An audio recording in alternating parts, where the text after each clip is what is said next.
Hi friends, welcome to Fatafat serial reviews. Karthika Deepam episode number 26. నిన్నటి ఎపిసోడ్లో దీప వంటలు చేస్తూ ఉంటుంది కదా, జ్యోత్స్న పుట్టినరోజు సందర్భంగా. దీప దగ్గర నుండి ఎలాగైనా కొంచెం ఇన్ఫర్మేషన్ తెలుసుకుని తనకు సహాయం చేయాలనే ఉద్దేశంతో సుమిత్ర పని మనిషిని పక్కకు పంపించేసి తనే వచ్చి మాటల్లో దింపేస్తుంది అనమాట. దీపని మాటల్లో దింపి ఏదైనా తెలుసుకోవాలని మాటలు మొదలు పెడుతుంది. నీకు దీప అని ఎవరి పేరు పెట్టారు అని అడుగుతుంది. మా అమ్మ పెట్టిందని మా నాన్న చెప్పాడు అంటుంది. మరి ఈ వంటలన్నీ ఎవరి దగ్గర నేర్చుకున్నావు అని అడుగుతుంది. మా నాన్న దగ్గర అని చెప్తుంది. అంటే వండి వడ్డించడం మీ రక్తంలోనే ఉందన్నమాట అంటుంది.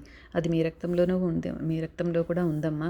మొదటిసారి మీరు నన్ను చూసినప్పుడు గుడిలో భోజనం వడ్డిస్తూ ఉన్నారు, గుర్తుందా అంటుంది దీప. నీకు నాకు ఏదో బంధం ఉంది దీప అంటుంది కన్నీళ్లు పెట్టుకుంటూ సుమిత్ర. నిన్ను చూస్తుంటే నాకు చాలా దగ్గర దానిలాగా అనిపిస్తావు. బహుశా పోయిన జన్మలో నువ్వు నాకు కూతురుగా పుట్టుంటావు అంటుంది. లేదా నువ్వు నా అమ్మవై ఉంటావు. నీకెప్పుడు ఇలా అనిపించలేదా దీప అని అడుగుతుంది. పుట్టుకతోనే అమ్మను దూరం చేసుకున్న దాన్ని, ఆవిడ వయసులో ఉన్న అందరిలోనూ నేను అమ్మను చూసుకుంటున్నానమ్మా అంటుంది దీప.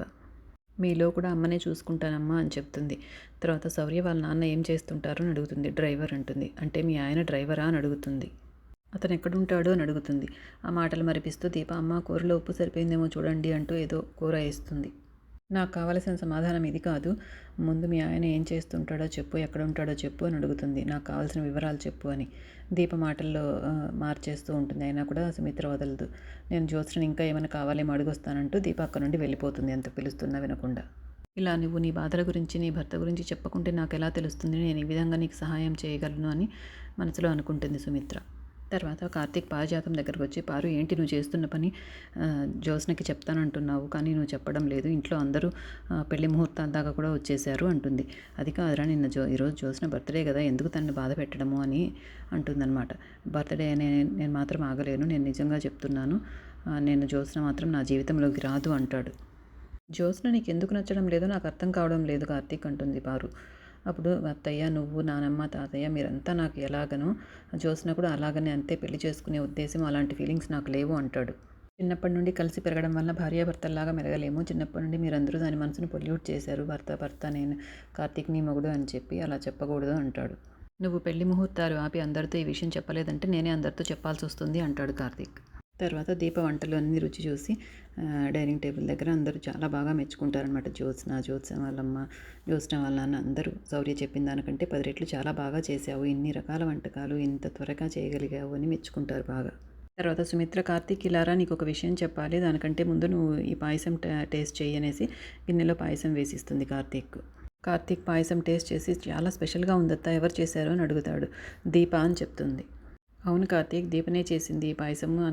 అదొక్కటే కాదు, చాలా అద్భుతంగా అన్ని వంటలు చేస్తుంది. నీకు నేను సలహా ఇస్తాను, నీ కొత్త రెస్టారెంట్కి దీపనే షెఫ్గా పెట్టుకో అంటారు జ్యోత్స్న వాళ్ళ నాన్న. అప్పుడు వద్దండి, నేను ఇక్కడ ఏ ఉద్యోగం చేయను, నా పనులు నాకున్నాయి, నేను వెళ్ళాలి అంటుంది దీప. అప్పుడు సుమిత్ర, రెస్టారెంట్లో షెఫ్ అంటే అది ఒక మంచి జీతం వచ్చే ఉద్యోగం దీప అంటుంది. అప్పుడు పారిజాతం, ఏదో ఇంట్లో నలుగురికి రుచిగా వండిందని 400 మందికి రుచిగా వండగలదా రెస్టారెంట్లో? అలా అని చెప్పి ఇంట్లో పర్మనెంట్గా ఉంచుకుందాం అనుకుంటున్నారా అంటుంది. అప్పుడు పెట్టుకుంటే తప్పేంటి అని శివనారాయణ గారు అంటారు. ఎలాగైతేనేం పారిజాతం ఒక మంచి సలహా ఇచ్చింది, వాళ్ళ ఇంట్లోనే వంట మనిషిగా పెట్టుకోవచ్చు ఇంకా దీపని. ఎవరెంత చెప్పినా దీప ఒప్పుకోదు. నాకంటూ వేరే జీవితం ఉంది, నేను తప్పకుండా వెళ్ళిపోవాలి ఇక్కడి నుండి అంటుంది.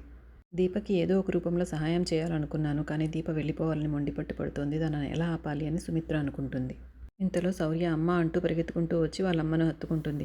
ఎందుకమ్మా భయపడుతున్నావు, ఏం జరిగింది అంటే, పద మనం దాక్కుందాము, ఆ బూచోడు మళ్ళీ వచ్చాడు, మళ్ళీ కొడతాడు మనల్ని అంటుంది. ఆ రోజు పూలు కోస్తే ఒక బూచోడు అరిచాడు కదా, నీతో గొడవ పడ్డాడు కదా, ఆ బూచోడు ఇక్కడికి వచ్చాడు అంటుంది. నీతో ఏమైనా మాట్లాడా అని అడుగుతుంది. లేదమ్మా, తను పిలిచాడు నన్ను, నేను పరిగెత్తుకుంటూ పారిపోయి ఇక్కడికి వచ్చేసాను అని చెప్తుంది శౌర్య. నువ్వు అమ్మమ్మ దగ్గరికి వెళ్ళు, నేను వెళ్ళి మాట్లాడొస్తాను అంటుంది. నువ్వు వెళ్ళకమ్మ, నీ మీద కూడా కోప్పడతాడు అంటుంది. దీప నరసింహ దగ్గరికి వెళ్ళి ఎందుకు వచ్చావని అడుగుతుంది. నువ్వు ఇక్కడ ఎందుకు ఉన్నావు అని అడుగుతాడు. అడిగే హక్కు నీకు లేదు అంటుంది. ఈ ఇంటికి నీకు సంబంధం ఏంటి అని అడుగుతాడు. సమాధానం చెప్పాల్సిన అవసరం నాకు లేదు అంటుంది. ముందు నువ్వు బయటికి నడు అంటుంది. పోనీ నేను చెప్పనా అంటాడు. నువ్వు మొన్న నన్ను గుడి దగ్గర కొట్టించావే, వాడిదే ఈ ఇల్లు, నువ్వు వాడితో షాపింగ్లు, బయట తిరగడాలు, షికార్లు, నా కూతురికి ఏదో వాడే తండ్రి అయినట్టు నా కూతురిని ఎత్తుకొని తిరగడాలు, ఐస్ క్రీంలు తినిపించడాలు, మూతులు తుడవడాలు. గత చాలా దూరం వెళ్ళిపోయింది. నా కూతుర్ని కూతురుగా చూసుకున్నట్టు నా పెళ్ళాన్ని పెళ్ళాంగా చూసుకోవట్లేదు కదా అంటాడు. దీప కోపంతో చెప్పు తీసి పళ్ళు రాలగొట్టకముందే ఇక్కడి నుండి వెళ్ళిపో అంటుంది. ఎక్కడికి నేను పోయేది, నిన్ను ఊరికి పోవే అంటే భయం లేకుండా బరితెగించి ఇక్కడిక్కడే తిరుగుతున్నావు అంటాడు.